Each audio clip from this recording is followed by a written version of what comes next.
Realme GT आ चुका है हमारे पास जागरण हाईटेक के स्टूडियोज के अंदर। इस फोन को मैं पिछले 2 दिन से यूज कर रहा हूं और मैं आज आपके लिए लेके आया हूं इसके फर्स्ट इंप्रेशंस और इसकी अनबॉक्सिंग।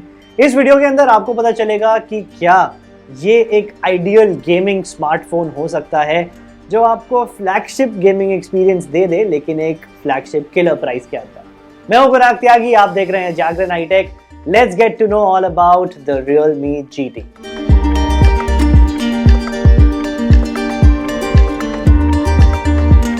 तो चलिए फिर सबसे पहले बात करते हैं इस फोन की अनबॉक्सिंग के बारे में। जैसा कि आप देख सकते हैं, स्मार्टफोन को तो मैंने पहले ही बाहर निकाल लिया है क्योंकि मैं इसको टेस्ट कर रहा था।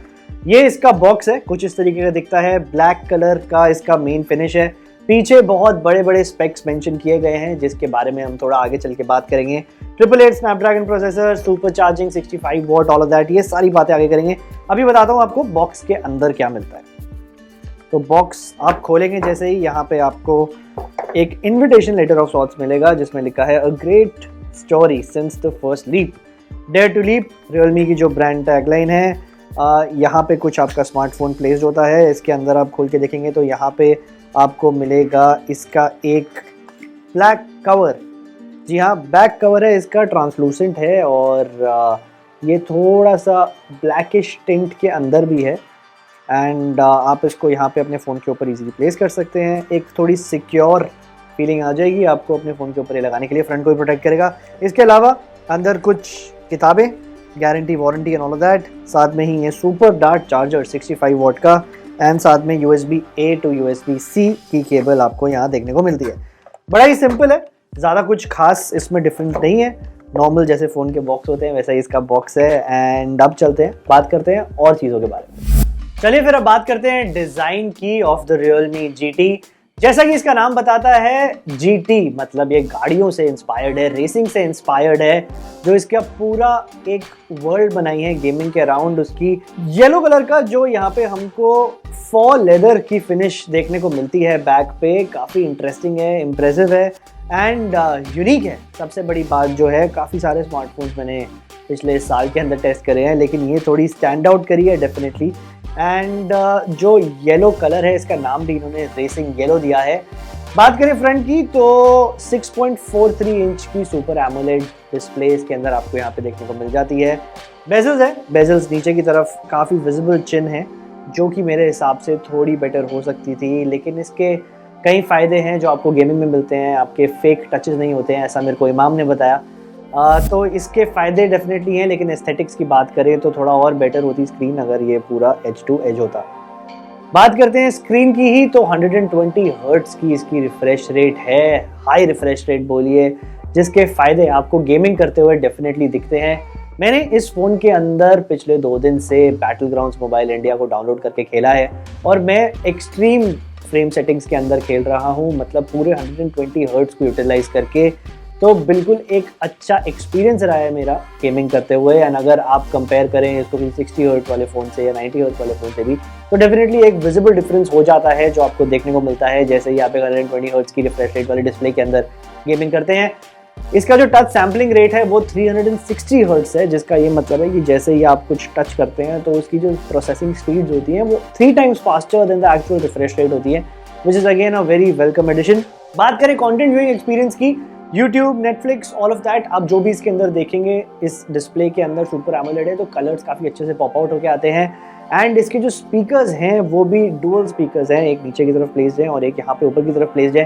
गेमिंग करते हुए अगर मैं बात करूँ अगेन बैटलग्राउंड मोबाइल इंडिया की, तो फुटस्टेप्स होते हैं वो क्लियरली सुनाई दे जाते थे, लेफ्ट से आ रहे हैं, राइट से आ रहे हैं, thanks to the dual speaker setup. And same चीज़ जब YouTube के अंदर हम कंटेंट कंज्यूम कर रहे थे तो वही एक्सपीरियंस जो एक दोनों तरफ से साउंड आने का होता है वो थोड़ा बेहतरीन कर देता है आपका overall multimedia experience.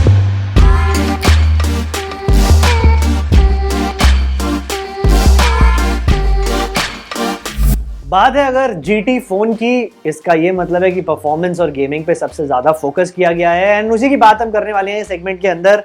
Qualcomm Snapdragon 888 processor, जी हाँ, फ्लैगशिप प्रोसेसर एंड 12 GB की रैम, जो ये वेरिएंट मेरे पास आया हुआ है टेस्टिंग के लिए। एंड इसके साथ आप इस रैम को फर्दर एक्सपैंड भी कर सकते हैं using the virtual ROM take that it comes with. तो ये सारी चीज़ें एक हमको प्रॉपर परफॉर्मेंस पैक्ड फ़ोन की तरफ लेके जाती हैं। एंड जो मेरा इसका रियल वर्ल्ड यूजेज रहा है मेरे फर्स्ट इंप्रेशंस के अंदर, बात हो गेमिंग की, बात हो मल्टीटास्किंग की, बात हो कंटेंट व्यूइंग की, ऐसा बिल्कुल भी नहीं लगा कि ऐसा कुछ टास्क था जो इसकी तरफ आप थ्रो करें और ये ना करता है। तो परफॉर्मेंस के मामले में तो जैसा नाम सजेस्ट करता है, जैसी इसके प्रोसेसर हैं, उन सारी चीज़ों को ये डेफिनेटली जस्टिफाई करता है। एक चीज़ Realme जिसको अपनी मार्केटिंग लैंग्वेज के अंदर कहता है stainless steel vapour cooling chamber, जिसका काम ये होता है कि बेसिकली आपको जब आप हैवी इंटेंसिव काम करा रहे हो अपने फ़ोन के CPU से, अपने फ़ोन के GPU से, तो ओवरहीट ना हो। लेकिन मेरे पर्सनल एक्सपीरियंस में ऐसा नहीं हुआ।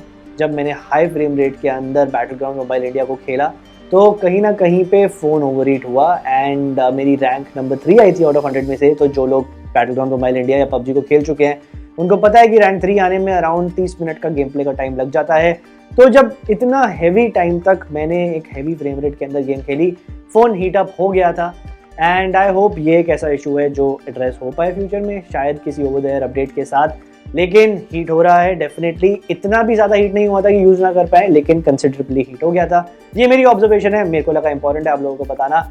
और अगर नॉर्मल टास्क्स की बात करें जो मैंने आपको पहले बताए थे, जैसे हो गया मल्टीटास्किंग या कंटेंट व्यूइंग, उस सब में तो कोई इश्यूज बिल्कुल भी नहीं। बात करते हैं चार्जिंग की, बैटरी की। On the Realme GT 65 what की सुपर डार्ट चार्ज को ये सपोर्ट करता है एंड 4500 mAh की बैटरी है। 65 वॉट हमने काफ़ी सारे स्मार्टफोन्स के अंदर देख लिया है इस साल। Oppo Reno 6 सीरीज़ के अंदर भी आता है, OnePlus Nord सीरीज़ के अंदर भी आ रहा है। बेसिकली जैसा कि आपको पता ही होगा, सिस्टर कंसर्न है सारी कंपनी, OnePlus हो, Oppo हो, Realme हो, तो सेम ही टेक है। कोई कहलाता है इसको Warp 65, कोई कहता है Super Whoop 2.0, Realme इसको कह रहा है सुपर डार्ट। अच्छा टेक है। 65 वॉट बहुत बड़ा नंबर होता है किसी भी स्मार्टफोन को चार्ज करने के लिए एंड 30 मिनट्स के अंदर आपको पूरी 100% बैटरी मिल जाती है। रियल वर्ल्ड के अंदर भी सेम ही चीज़ करता है, एप्लीकेशंस अच्छी हैं, आराम से 1 से 1.5 दिन की बैटरी लाइफ आपको मिल जाती है। बैटरी के मामले में 10 on 10 बिल्कुल डिसअपॉइंट नहीं किया है। बात करें अगर कैमरा इसकी on the Realme GT, to be very honest phone हमारे पास सिर्फ पिछले 2 दिन से आया है एंड कैमरा की टेस्टिंग इतने अच्छे से आउटडोर जाके हम कर नहीं पाए हैं। ऑफकोर्स पैंडेमिक का भी टाइम चल रहा है, मेन फोकस गेमिंग रहा था क्योंकि फ़ोन गेमिंग के पर्सपेक्टिव के हिसाब से बनाया गया है। लेकिन अगर मैं कैमरास की भी बात करूं, अगर मैं आपको इसके स्पेक्स बताऊं, तो 64 मेगापिक्सल का ट्रिपल कैमरा सेटअप यहाँ पे हमको देखने को मिलता है, जिसके अंदर काफ़ी सारे AI आर्टिफिशियल इंटेलिजेंस से रिलेटेड फीचर्स हैं। आप इसमें जो फोकस है उसको ऑटोमेटिकली AI से कंट्रोल कर सकते हैं एंड कुछ इसमें पर्टिकुलर मोड्स हैं, जैसा कि प्रो 64 मेगापिक्सल मोड हो गया या सुपर नाइटस्केप मोड हो गया या क्रोमा बूस्ट मोड हो गया। ये सारे ऐसी, इनको कह लीजिए AI की यूज़ की वजह से आने वाले एडिशनल फीचर्स, जिससे आपका ओवरऑल फोटोग्राफी और वीडियोग्राफी जो एक्सपीरियंस होता है बेटर हो जाता है। हर एक ब्रांड इसको अलग अलग नाम देता है, लेकिन मोर और लेस AI को किस तरीके से आप अपने हिसाब से बेटर यूज़ कर सकते हैं, इट्स ऑल अबाउट दैट। जब हम इसका फुल रिव्यू करेंगे तो डेफिनेटली फोटोग्राफी के better samples and I will have way more to talk about the camera of this phone.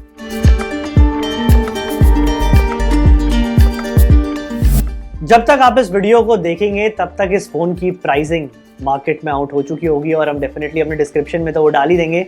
लेकिन एज ऑफ नाउ जब हमको इस फ़ोन की प्राइसिंग नहीं पता है एंड हम अज्यूम कर सकते हैं कि अराउंड ₹32,000-33,000 के आसपास इसकी प्राइसिंग होगी।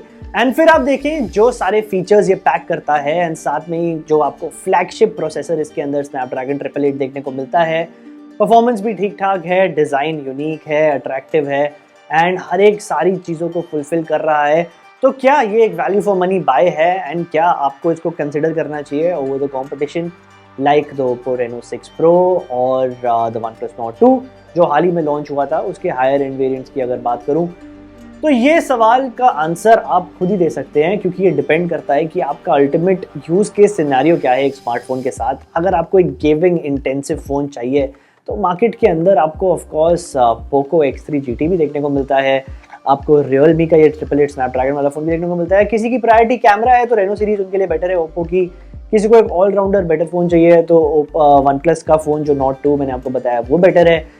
डिपेंड करता है आप मार्केट में क्या ढूंढ रहे हैं। अगर गेमिंग आपकी प्रायोरिटी है, हैवी इंटेंसिव टास्क्स आपको अपने फ़ोन से कराने हैं, हैवी CPU GPU वाले, तो डेफिनेटली ये सारे टिक बॉक्सेस आपके लिए वहाँ पे टिक करता है। मैं हूं मनाग त्यागी, आप देख रहे थे फर्स्ट इंप्रेशंस। थोड़ा लंबा हो गया वीडियो, लेकिन जो आपको लगता है मिस आउट हो गया या कुछ ऐसी चीज़ें हैं जो हम और बेटर कर सकते हैं, कुछ ऐसा जो आप जानना चाहते हैं अबाउट दिस फोन, हमें कमेंट सेक्शन के अंदर बताइए। We'll be more than happy to come back to you. Thank you so much for watching.